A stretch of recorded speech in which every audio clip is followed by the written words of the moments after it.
Again, hey, hit the like, subscribe. You'll get the latest videos. And let's just dive right into it, all right? We're going to look at the gigantic chord shape that is laid out all over the neck with these 6 major chord shapes. And we're going to dissect this down into 3 string shapes. But let's first start by identifying how all of the notes are labeled. So look at the first slide here. And as you can see, we have all the roots identified. Now I want you to take note of this because you can see where the C's line up and how we've labeled them roots. But I want you to also notice something. And that is, per colored shape, there are 2 roots for each. If I look at the DC shape, I have a root on the 1st fret, 2nd string, and a root on the 3rd fret of the 5th string. Now, is there a blue dot on that same fret? Yes, there is, but that's going to be eliminated. Remember, looking back at how those chord shapes were refined, that blue dot is not in those shapes, only the orange. So we're now defining these shapes. If we look at the AG shape, you notice I have a root on the 5th fret of the 3rd string, and I have a root on the 8th fret of the 6th string. Yes, there is a green dot there, but that is going to be eliminated as we go through this. And that's critical to understand as we develop this concept. If we look at the FE shape, I have a root on the 1st string on the 8th fret, and I have a root on the 10th fret of the 4th string. When we look at all the other roots that are labeled, we're just repeating the roots we've already labeled because we're going an octave higher past the 12th fret. Okay, so there are the roots. Now let's take a look at the thirds. And if we look at this, we're labeling all the thirds, but the ones that really count are the ones that are required inside each of the shapes. Remember, the DC shape did not have a 3rd on the low E string. I've labeled it because it exists, but that's not the 3rd that we're going to use when we define this shape. And it wasn't. The thirds and the notes that matter are the 3rd on the 1st string, open, and 3rd on the 4th string, 2nd fret.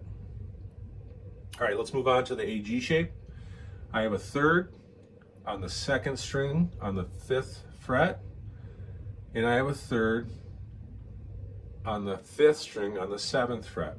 And those are dedicated to the AG shape. Now if I look at the FE shape, I have a 3rd on the 9th fret of the 3rd string, and I have a 3rd on the 12th fret of the low E string. Now remember, that was a 3rd that we labeled as an open string too when we looked at the DC shape. That 3rd is going to be dedicated to the FE shape, not to the DC shape.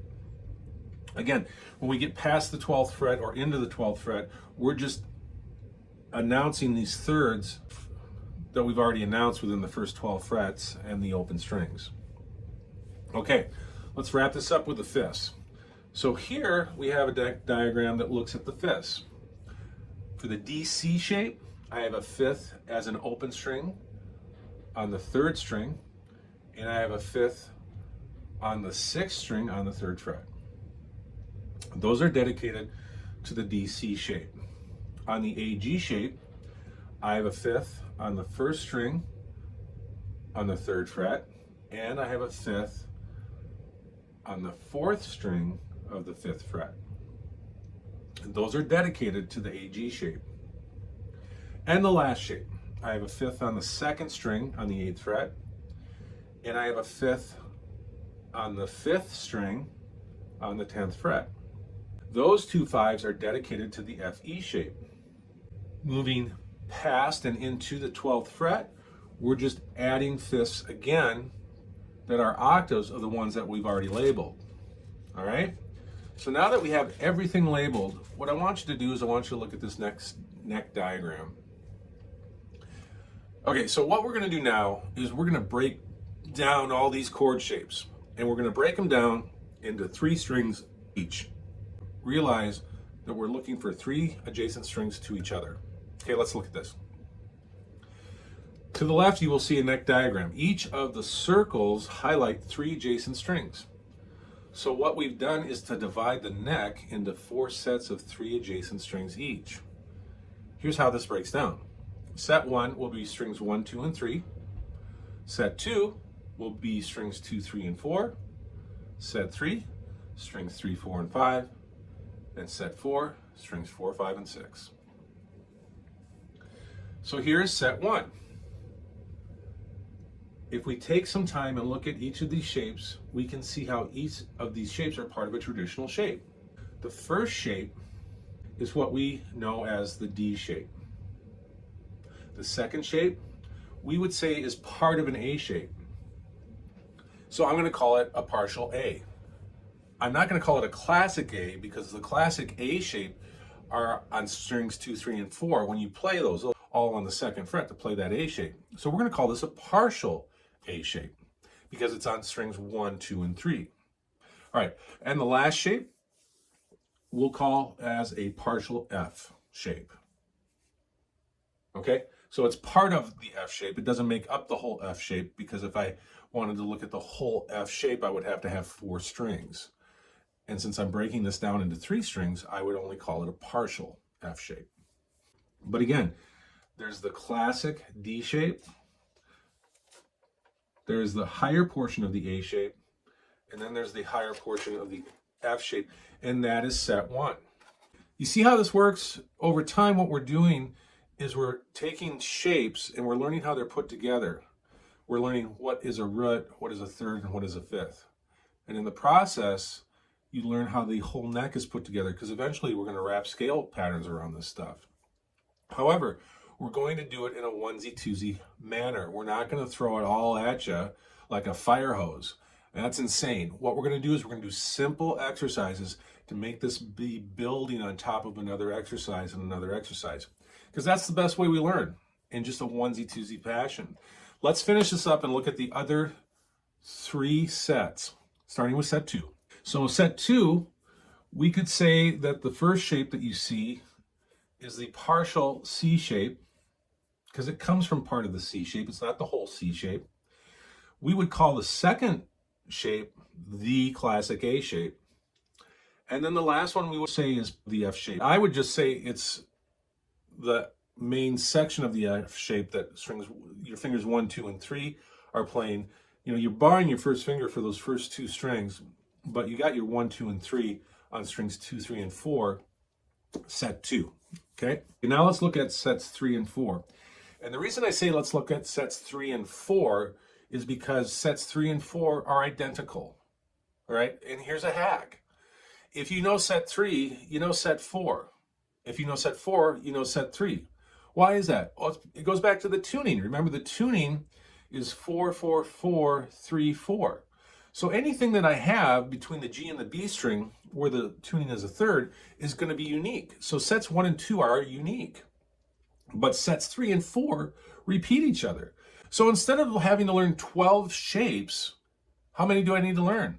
Well, I just lessened it. It's down to 9. Do you see how stuff like this can help you take the neck and make it simpler?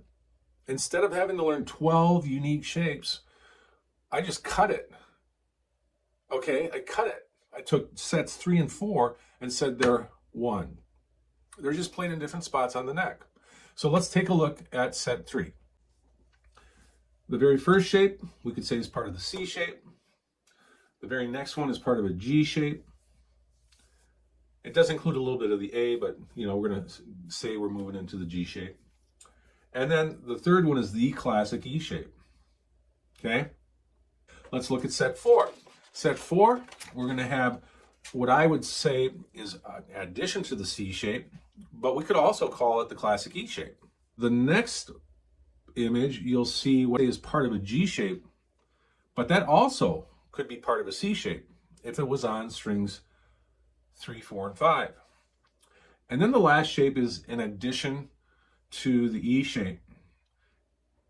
It also, on set 3, we called as partial of a G shape. But if we look at sets 3 and 4 together, as we're going to do right now, you can see they're identical to each other. They're just in different spots on the neck. So there it is. There's the breakdown. What are we going to do with this? We're going to start to learn the neck. And we're going to do it using exercises over time. Remember, I say this in all of my books, but man, 80%, 85% of your practice needs to be on music that you want to practice, songs that you want to learn. And even if it's just a riff that you're doing something fun, this stuff has a huge payoff, but it's done a little bit at a time. You spoon feed yourself this stuff. You don't do 10 hours of it in one sitting.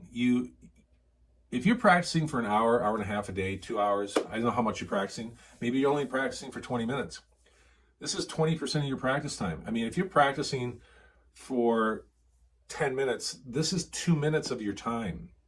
Okay? It's the 80-20 rule, all right? You get it? If you're practicing for 100 minutes, this is 10 minutes of your time. Okay? The rest, the 80 minutes, or okay, yeah, I did the math, right? If you're practicing for 100 minutes, this could be 20 minutes, all right? Maybe even 10 minutes. It doesn't need to go beyond that. Just as long as you're hitting it a little bit every day and then diving into the music that you want to do.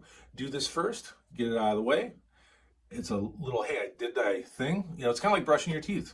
You got to brush your teeth every day. At least I hope you do. So, get the idea? We're going to dive in and start doing some exercises with this stuff. Even like we did in book 1, it was just a little bit every day. But in doing so, you set up this huge foundation of an awareness that in the long run has huge payoff. All right? All right, guys. Thanks for watching, and we'll see you in the next vid. Thanks for watching this video. Again, I'm Phil Olson. To purchase the Awesome Guitar Series, click on the link below. It'll take you to Amazon. You can see full descriptions of each one of the volumes. After you've made your purchase and you receive them, go home and practice.